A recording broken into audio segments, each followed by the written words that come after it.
Vamos ler aqui a palavra de Deus, está escrito lá em 2 Crônicas 20:20. É um verso muito conhecido, que eu gosto muito. Aí ele está fracionado, porque essa parte aqui que é interessante. Vamos ler juntos? Vamos lá, digam comigo. Crede no Senhor vosso Deus, e estareis seguros. Credes nos seus profetas, e sereis bem-sucedidos.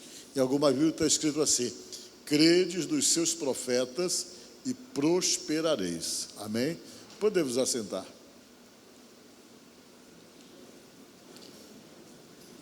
Vejam bem, todos nós gostaríamos assim de termos um momento que nós pudéssemos ouvir a voz de Deus, né? De Deus poder chegar com a gente e dizer: olha, fulano, tu faz assim, tu te direciona assim. E a gente tem essa vontade de poder ouvir, mas na verdade eu posso afirmar para vocês que nenhum de nós estaremos preparados para ouvir a voz do Eterno assim no ouvido da gente, dando algum direcionamento. Mas ele encontrou algumas formas de poder falar com a gente. Ele fala com a gente através da palavra revelada. Aquilo que ele falou, aquilo que ele deixou registrado há centenas de anos, elas se renovam, e dentro das nossas necessidades, sempre você encontra alguma coisa que vem de encontro à necessidade que você tem. E para vocês perceberem e ser sensíveis com respeito a isso, às vezes aquela palavra que você ouve, ela vem diretamente para aquela necessidade que você tem. Às vezes você vem da igreja, está pensando alguma coisa, você está assim, meio confuso em algo, aí de repente Deus resolve falar contigo, usando alguém que estiver pregando aqui, a pessoa vem e dá uma resposta para ti numa pregação, e você recebe aquilo, é o que prova que Deus está atento para poder atender exatamente os teus questionamentos. E é muito comum Deus usar as pessoas, e essas pessoas que Deus usa para abençoar você e para orientar você, são os profetas. Tem muita gente que pensa que o profeta é aquele que chega com você e diz: olha, esse que eu te digo que vai atrás. Não. A Bíblia diz que tem um dom da profecia, né, da palavra profética, né, que é o dom do ministério. São pessoas que Deus usa para pregar, e todas as vezes que eles pregam, quase sempre eles têm alguma coisa para falar diretamente com você, porque é um dom do ministério que a Bíblia diz. Pessoas que Deus usa com essa finalidade, para poder te orientar e te direcionar. E a outra coisa que Deus faz é a palavra dele, a palavra revelada. Olha, quando eu saí para o ministério, que eu me tornei pastor, foi em 1976, eu tomei a decisão de ser pastor. Eu tinha muita insegurança para poder ser pastor, porque na época era muito difícil. Você se tornava pastor e tudo que você fazia era por amor. Você não tinha garantia assim de ter um salário, de ter um subsídio, como é falado, para poder lhe manter. Você, se encarasse o ministério, você sabia que você ia ter que enfrentar alguns desafios muito grandes para poder sobreviver. E nessa época eu era militar, eu era da Marinha, e eu tinha enganjado, já ia para um outro curso, e Deus começou a me chamar para poder pregar a palavra de Deus. Era impressionante como as pessoas falavam, porque Deus, quando quer falar com você alguma coisa, Ele fala através de uma pessoa, depois Ele confirma através de outra, que não tem nada a ver com essa aqui. E as pessoas ficavam me cercando e falando: ó, Deus tem um plano com você, Deus vai separar você, Deus vai tirar você daqui. Eu ficava: não, mas eu não tenho um projeto pessoal para isso. O meu projeto de fazer o que eu estava fazendo, quando eu entrei na escola desde cedo, para poder realmente fazer aquilo que eu fazia. Eu tinha aprendido fazendo um curso, como é que trabalhava com o navio, aquela coisa toda. Era isso que estava na minha cabeça. E as pessoas falavam para mim, mas eu não dava muito crédito. Quando foi um dia, eu cheguei de uma viagem, passei um mês viajando, e voltei para casa. Quando voltei para casa, a maior vontade de ir para a igreja. E eu fui na igreja num sábado, isso em 1976, eu acredito que foi, acredito não, tenho certeza, foi em janeiro. de 1976. Eu saí, cheguei, o navio chegou à tarde, eu peguei, saí, fui para casa, imediatamente fui para a igreja, que eu estava com uma saudade da igreja. E fui num sábado, era um culto de jovens. E quem estava pregando nesse dia lá era um pastor, que era pastor em São Luís nessa época. Esse pastor de São Luís se chamava, ou se chama, Pedro Antipas. Hoje ele é pastor lá no Paraná, em Foz do Iguaçu. E ele era daqui de São Luís e foi para lá para Belém, que era a minha cidade, e o pessoal aproveitou que ele estava lá, ele vinha pregar para nós aqui, num culto que nós temos de jovens. Esse grupo de jovens nosso era muito grande, tinha 1.500 jovens, era muitos jovens. Eu peguei, fui para a igreja correndo, quando eu cheguei lá, era ele que estava pregando, mas não o conhecia. E nesse dia ele pregou lá, e quando ele foi pregar, a pregação dele era sobre chamado de Deus, que às vezes Deus trata com a gente, chama a gente, e quando Ele chama, Ele acaba separando a gente para determinadas funções que Ele está chamando. Sem eu saber porquê, nesse dia dessa pregação, eu chorei do começo ao fim, eu não conseguia controlar as minhas lágrimas, eu chorava muito. No lugar que eu estava, que eu cheguei já um pouco em cima da hora, eu sentei no último banco, assim embaixo, que ele começou a pregar, eu baixei a cabeça do banco e molhou assim embaixo o chão, de eu chorar mesmo, porque eu não conseguia controlar o choro. E aquilo me incomodava, dizendo que Deus estava me chamando, me separando para a obra dele. Eu já tinha feito curso de teologia, já tinha feito um monte de coisa, mas eu não tinha nenhum plano no primeiro momento, um projeto pessoal para isso. E aquilo me incomodou tanto, que quando eu saí dali, eu fui diretamente para casa, com o coração angustiado. E quando eu cheguei em casa, eu me tranquei no meu quarto e comecei a orar a Deus, dizer: Senhor, Tu está me chamando para isso mesmo, eu falava para Deus. Como é que eu vou saber, eu falava para Deus? Para eu poder ter certeza que o Senhor me chama, me separa para ser pastor, eu preciso que o Senhor fale comigo, eu quero ouvir a sua voz, pelo menos que o Senhor me diga assim: olha, vai, tu está sendo enviado, para eu poder ter a segurança de sair, largar tudo para poder assumir um compromisso desse. E eu fiquei orando das 10 da noite, quando eu cheguei em casa, até 5 horas da manhã, eu naquela angústia: Senhor, fala comigo, Senhor, fala comigo, porque se o Senhor falar comigo, eu tiver certeza, segunda-feira, quando eu for para a base naval, eu vou procurar o meu comandante e vou pedir a minha baixa e dizer que não dá mais para mim. Mas eu preciso ouvir a sua voz, eu preciso ter certeza para poder ter segurança de que eu não estou me metendo numa coisa que não tem nada a ver comigo. Eu preciso ter certeza que o Senhor está me chamando. E eu comecei a orar e eu queria ouvir uma voz. Mas já eram 5 horas da manhã e eu não ouvi voz nenhuma. E Deus me deu um direcionamento: abre a palavra. Deus mandou abrir a palavra. Por quê? Porque a palavra aqui é a palavra revelada. Tudo que Deus tinha que revelar para nós está registrado aqui. Aí, abre a palavra. O Espírito Santo começou: abre a palavra, abre a palavra. E eu disse: meu Deus, eu vou abrir a Bíblia. Eu falei para Deus: eu vou abrir a Bíblia num lugar só. Eu falei para Deus. E esse lugar que eu abri, colocar meu dedo com os olhos fechados, se eu olhar para a palavra, cair em alguma coisa que me convença, que eu tenha certeza que é comigo. O Senhor tenha certeza, meu Deus, que segunda-feira eu vou pedir a minha baixa e vou assumir o compromisso de viver da pregação do Evangelho e de pregar o Evangelho. Mas tem que ser claro para mim, porque se não for claro, eu não vou abrir uma segunda vez. Eu disse para Deus: se a tua palavra é revelada, me revela através dela. E eu ali, já naquela angústia, abri minha Bíblia com os olhos fechados, coloquei o dedo em cima do verso, da palavra revelada, e fui ler o que estava escrito. Aí caiu nesse versículo aqui, Romanos capítulo 1, versículo 1. Coloca aí para mim.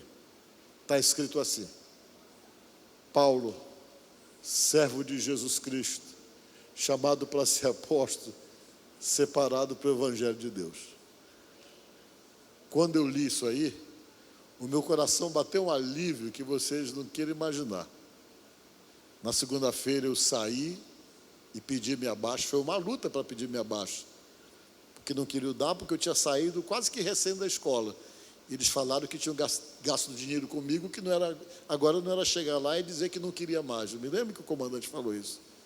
Eu tive que falar que eu era arrimo de família, para ele poder me liberar. E caiu essa palavra, que para mim foi a palavra que está na Bíblia mais convincente. Paulo é meu nome. E dizendo que estava separado para isso, eu peguei, larguei tudo, e isso já tem 48 anos. Amém? Que isso aconteceu. Eu era menino ainda. Eu tinha 20 anos. Aí eu peguei, saí, larguei tudo e pedi minha baixa. E desde lá eu passei a pregar o evangelho. Comecei trabalhando como missionário no interior, no Baixo Amazonas, nesses lugares que eu ia, um lugarzinho pequeno, e trabalhei durante muito tempo abrindo, plantando igreja, que a gente chama.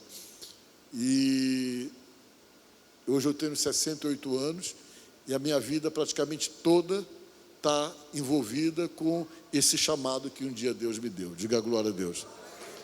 Amém? Olha o que eu vou dizer para vocês.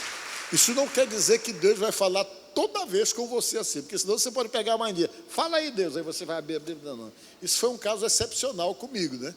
Não vai fazer como um camarada que disse, Senhor, fala comigo, Senhor, fala comigo. Que ele tinha essa mania, tudo ele abria a Bíblia para Deus falar.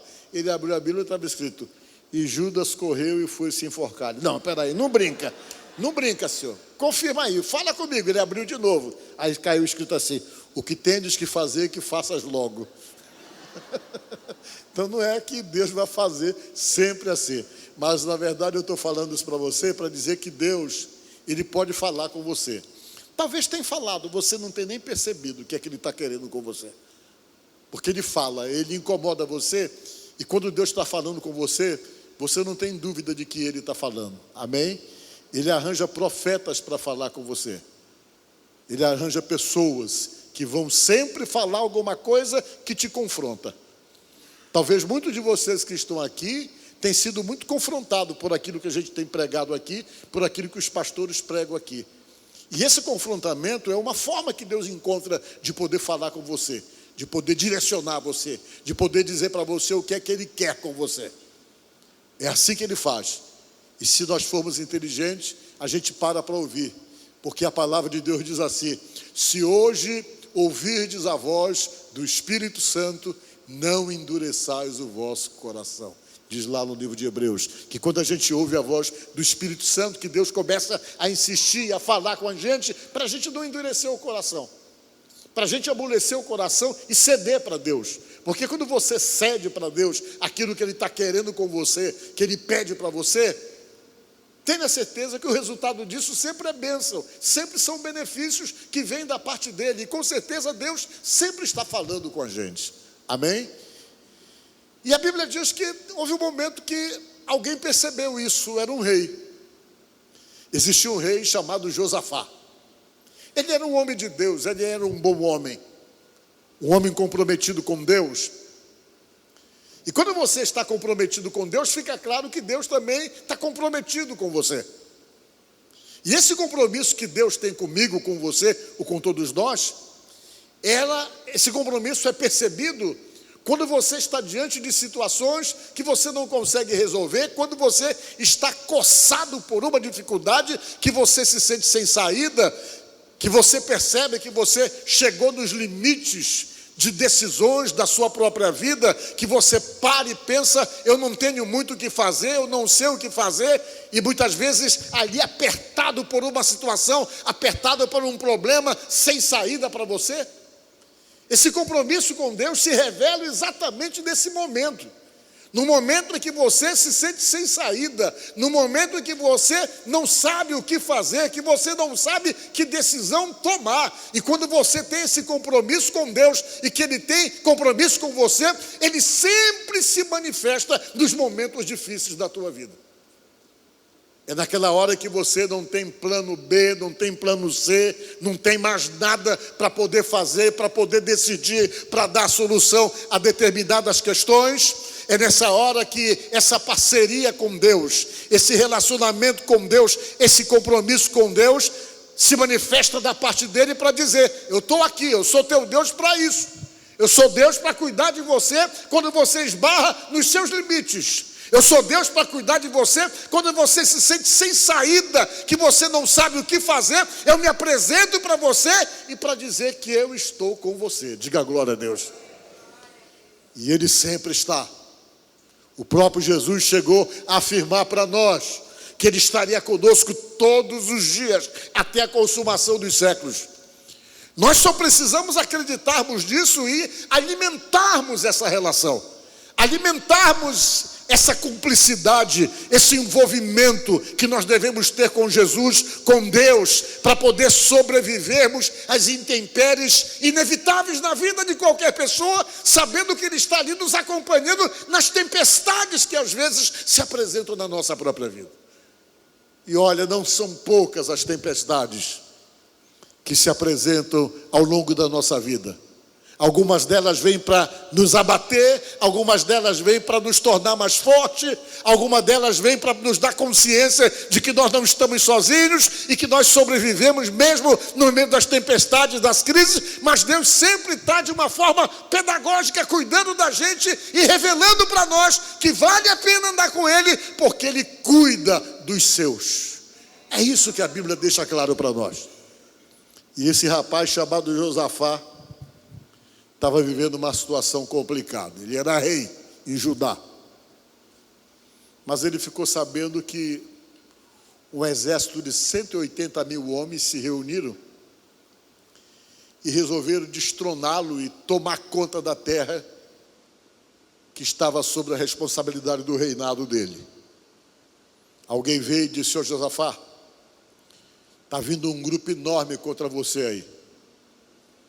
E esse grupo enorme, que são os filhos de Moabe, que ele fala, e também os moabitas, né? Os filhos de Amon, os meunitas, eles se reuniram e pegaram um grupo de elite de 180 mil homens, e eles vêm marchando contra você. E esses 180 mil de elite, desses homens que vêm aí, eles vêm obstinados e decididos que vão dominar você, que vão destronar você e que vão tomar conta da terra que você está reinando.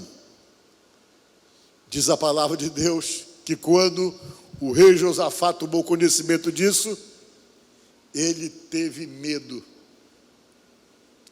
Ele ficou com medo porque ele sabia do potencial dele, sabia que, humanamente falando,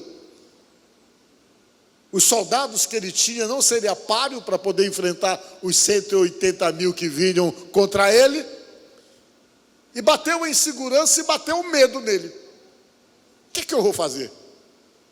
Os caras são preparados, é uma elite que vem aí para poder guerrear contra mim, os meus soldados não têm condições de poder enfrentá-los. Ele sentiu medo, como qualquer ser humano. E diz a palavra que no medo dele, ele resolveu fazer uma das coisas que sempre você deve fazer quando você se sente inseguro, quando você se sente pressionado por uma situação de ameaça ou qualquer situação que gere um desconforto e um medo para você.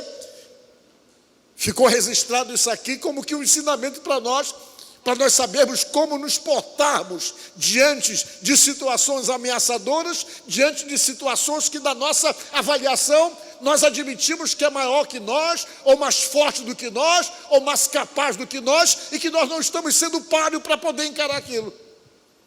Sabe o que ele fez? Ele foi para o templo orar. Diga glória a Deus. Eu vou ter que falar com Deus.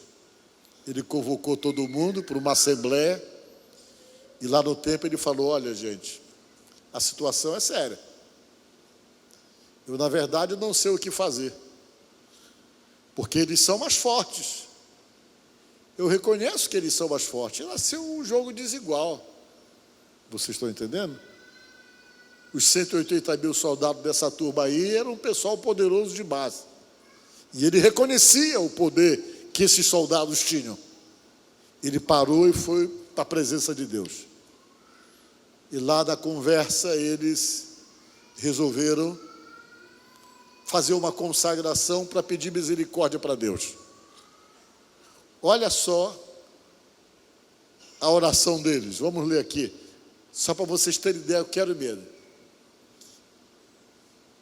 Eles oraram e disseram: ó nosso Deus, não irás tu julgá-los, pois não temos força para enfrentar esse exército imenso que está nos atacando. Não sabemos o que fazer, mas os nossos olhos se voltam para ti. Foi o que eles falaram na oração. Vocês prestaram atenção nisso aí? Não sabemos o que fazer. É nessa hora que Deus se revela para você. Quando você está exatamente numa situação dessa, não sabe o que fazer. Amém? São dessas horas, desses momentos, que é comum Deus se revelar para nós com o seu poder e dizer: eu estou aqui. Se você não sabe o que fazer, eu estou aqui. É nessa hora que a fé funciona e que você vai, de fato, perceber que Deus nunca deixa você sozinho nos perrengues, nos apertos da tua vida, que você não tem saída. Se você está com Ele, se você é associado a Ele, tenha a certeza que Ele não vai ficar indiferente a nada que se passa com você, se você mantém esse envolvimento, essa aproximação, essa parceria, essa cumplicidade. Tenha a certeza que Ele vai se manifestar e vai falar com você. Eles saíram dali e foram para a oração no templo e começaram a clamar para Deus misericórdia, porque eles sabiam que eles não tinham como resolver aquela situação. Não tinham como resolver. Eles foram, o povo todo começou a jejuar, começou a orar, começou a pedir socorro para Deus. Um medo tomou conta de todo mundo apavorado. Eles são muitos, eles são fortes, todo mundo com medo de serem destruídos. E eles foram orar no templo, se reuniram no templo, fizeram um culto, começaram a cantar para Deus e foram ouvir o que Deus tinha para falar. E nesse dia Deus simplesmente levantou alguém para poder falar. Vamos ver o que Deus falou. 2 Crônicas, capítulo 20, versículo 14. Deus começou a falar. Deus pegou um sujeito que estava dentro do grupo e começou a usar essa pessoa. O nome dele era, verso 14, Jeaziel, está aqui. O filho de Zacarias. Vamos ver, 20, 14. Então, veio o quê? O Espírito do Senhor no meio da congregação, no meio que eles estavam reunidos, no meio da congregação, sobre Jaaziel. Deus veio, o Espírito dele veio e tomou o Jaaziel que estava lá na oração. E o Jaaziel, usado por Deus, disse assim: ele era o filho de Zacarias, filho de Benaia, já estou sobre Jaaziel, filho de Zacarias, filho de Benaia, filho de... É muito filho que está.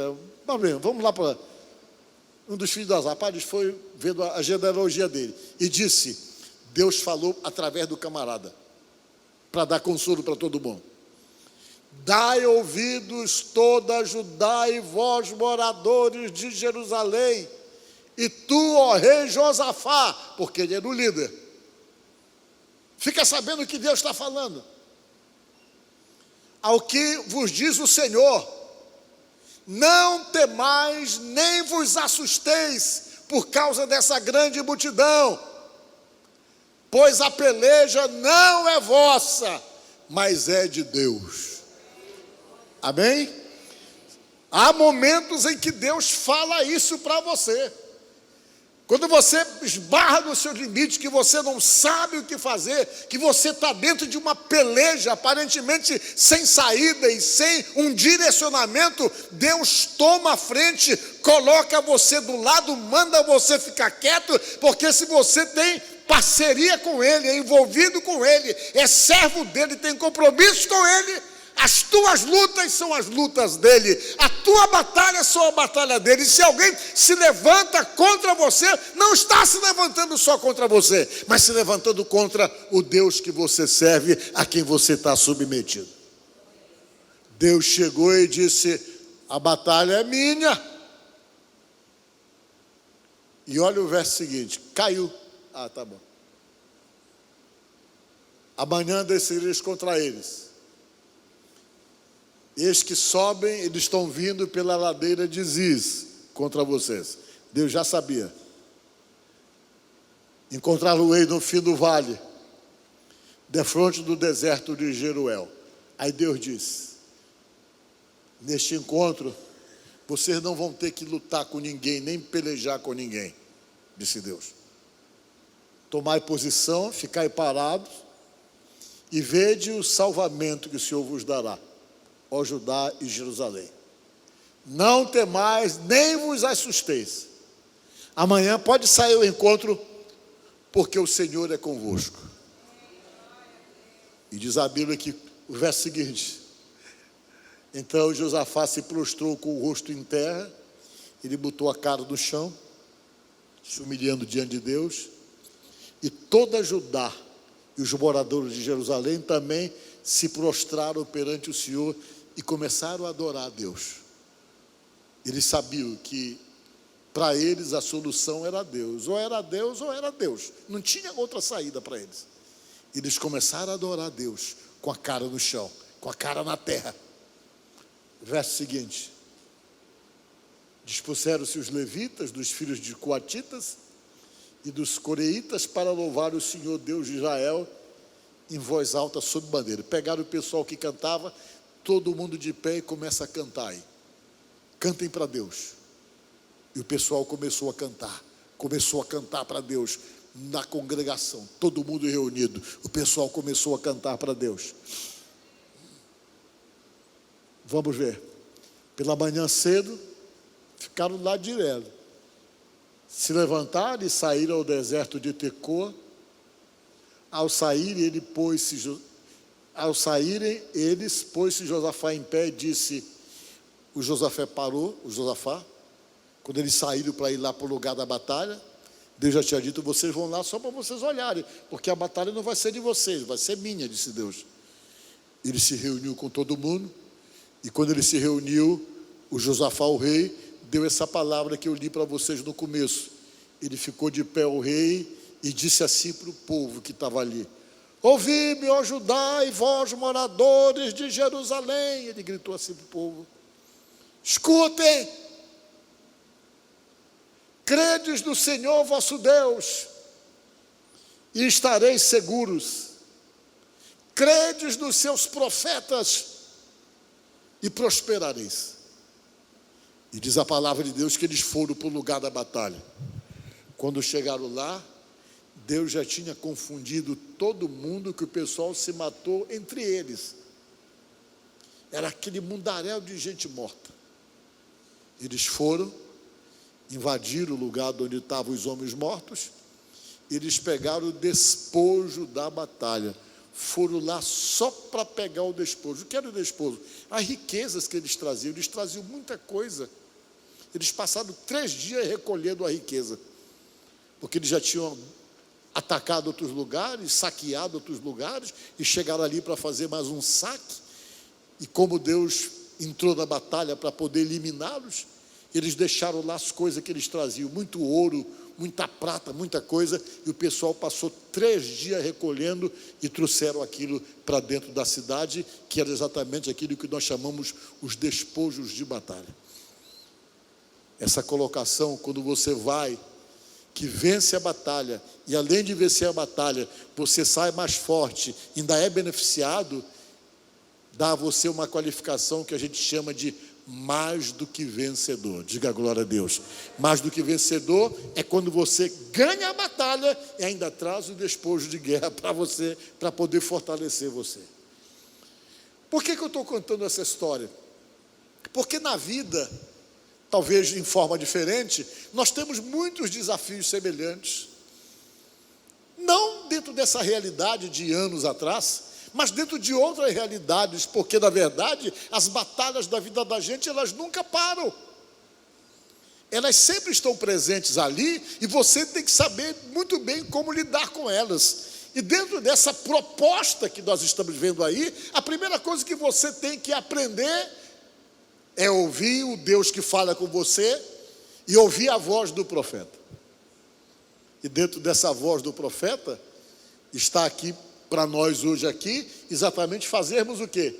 Fazermos o nosso projeto de vida. Diga glória a Deus. É quando você vai e anota ali, eu estou fazendo isso. Por que eu estou fazendo isso?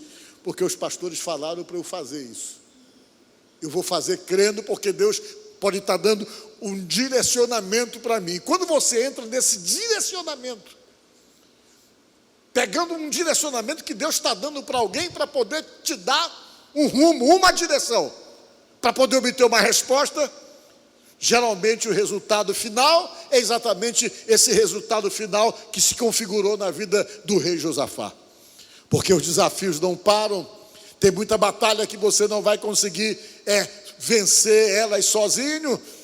Deus sempre está colocando pessoas do seu lado para poder te ajudar exatamente nas batalhas naturais que a vida impõe sobre qualquer um de nós. Mas tem batalhas que você precisa, acima de tudo, de Deus para poder vencer e para poder superar. Tem batalhas que você não vai conseguir, são batalhas tão pesadas que entram muitas vezes para um campo totalmente espiritual, que você vai precisar da soberania de Deus para poder te dar vitória e te dar certos direcionamentos. Então, nesta tarde, nesta noite, você que está aqui, quem sabe precisando muito dessa ajuda de Deus para poder sobreviver, para poder superar, para poder se sobrepor, faça como Josafá. Se aproxime cada vez mais de Deus, se submeta, se preocupe em viver com Ele uma vida de submissão a Ele, de obediência a Ele, de estar exatamente ali submetido à vontade dEle. Porque quando você se permite esse tipo de relacionamento com Deus, Ele se torna o teu Deus nos momentos bons, mas principalmente nos momentos difíceis. Ele faz com que as tuas batalhas se tornem batalhas dele. Diga glória a Deus. Então, nesta noite, não sei quais são as tuas batalhas, não sei quais são as tuas dificuldades, não sei quais são os teus desafios, mas faça hoje das tuas batalhas as batalhas do Deus que você acredita. Dos teus desafios, os desafios do Deus em quem você deposita a sua fé. Amém? E que Deus te abençoe, que Deus te ajude, no nome de Jesus. Amém?